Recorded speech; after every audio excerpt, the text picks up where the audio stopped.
ছাত্র জনতার আন্দোলনে শেখ হাসিনার বিরুদ্ধে 167টি মামলা হয়েছে। নির্বিচারে গুলি করা, ছাত্রদের উপরে, জনগণের উপরে হত্যা, গুম, এই সমস্ত কারণে 167টি মামলা হয়েছে। তার মধ্যে হত্যা মামলা হয়েছে 147টি, আর ট্রাইব্যুনাল তদন্তে জমা পড়েছে 15টি অভিযোগ।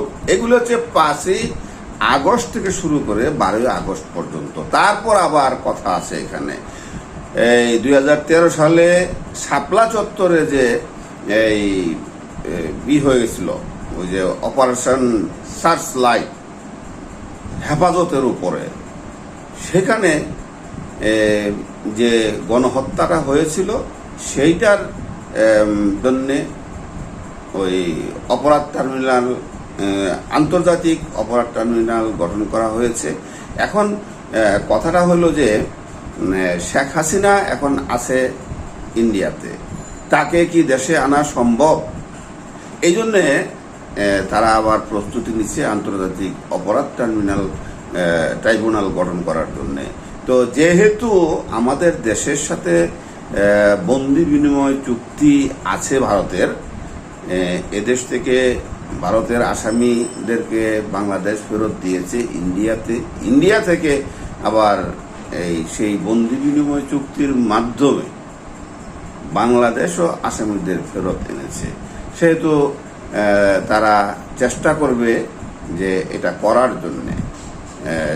এখন আদৌ কি শেখ হাসিনা দেশে আসবে? অনেকেই বলতেছে শেখ হাসিনা দেশে আসবে। শেখ হাসিনা নিজেও বলতেছে যে আমি আসতেছি, বিভিন্ন অডিও রেকর্ড ফাঁস হচ্ছে যে আমি কাছাকাছি আসি, চলে আসব।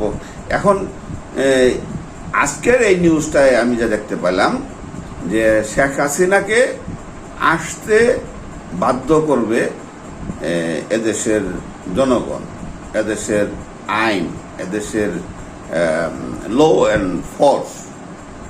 শেখ হাসিনা এবং আওয়ামী লীগের যারা আছেন তারা বলতেছেন যে শেখ হাসিনা আবার ফিরবে। যেমন গোলাম মাওলা রনি একটু বেশি তেল মারতেছেন, শেখ হাসিনা দেশে ফিরবে, শেখ হাসিনাকে আসতেই হবে, সজীবাদের জয়, যে সমস্ত কথা বলছেন, প্রতিদিন তার বক্তব্যে চেঞ্জ আসছে।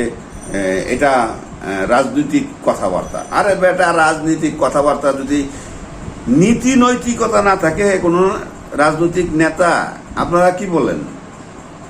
আপনারা যদি বুঝে থাকেন আমার কথাটা, তাহলে আপনাদের মূল্যবান মতামত কমেন্টসের মাধ্যমে জানাইবেন।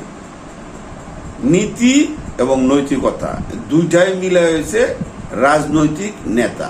আর যদি নীতি নৈতিকতাই না থাকে, প্রতিদিন মিথ্যা কথা বলে, প্রতিদিন বলে এক এক ধরনের কথা উল্টায়া পাল্টায়া, তাহলে কি হইব? জাতি তার কাছ থেকে কি শিখবো? ভবিষ্যৎ প্রজন্মই বা তার কাছ থেকে কি শিখবে?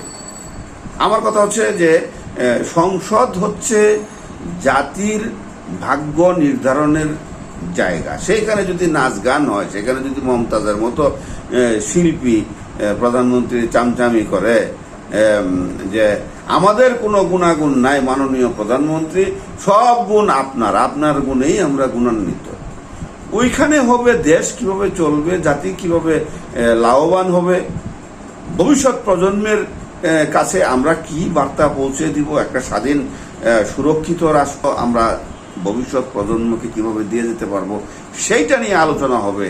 আমাদের ইকোনমি নিয়ে আলোচনা হবে, আমাদের যারা রেমিটেন্স যোদ্ধা আছে তাদেরকে নিয়ে আলোচনা হবে, কিভাবে দেশে রেমিটেন্স বাড়ানো যাবে, আরও লোক বিদেশে পাঠানো যাবে, এই গার্মেন্ট সেক্টরে কিভাবে উন্নতি করব আমরা, বিভিন্ন দিক, ভালো দিকগুলি, সেইগুলি না করে সংসদে যদি গান বাজনা হয় তাহলে কি হইল?